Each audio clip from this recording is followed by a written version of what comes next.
एक और नई कहानी साहू सर की जुबानी। कहानी घर घर की है।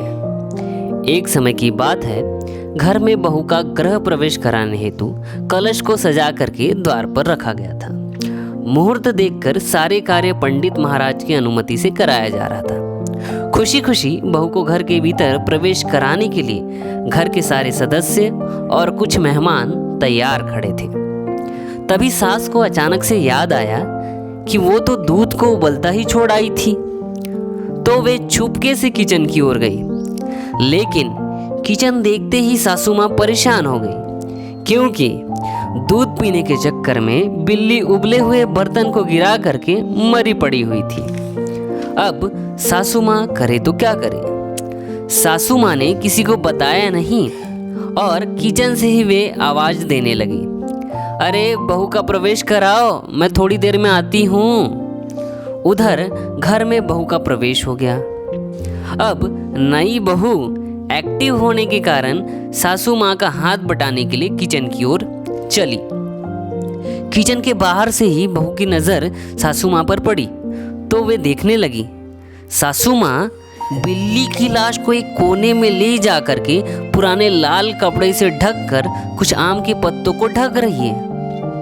फिर कुछ देर के बाद बहू कुछ मिनट के बाद में किचन में जाकर कुछ पकवान बनाने में मदद करने लगी। लेकिन नई बहू की क्या मजाल कि प्रश्न पूछे।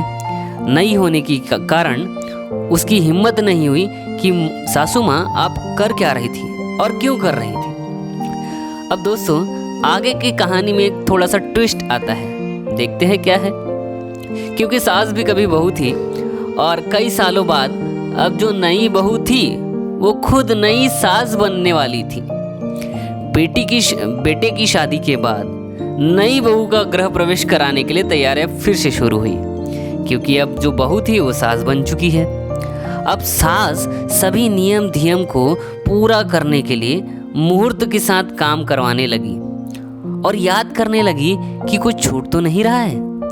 तभी सास को अचानक से याद आया कि जब वो बहू थी तब क्या क्या हुआ था।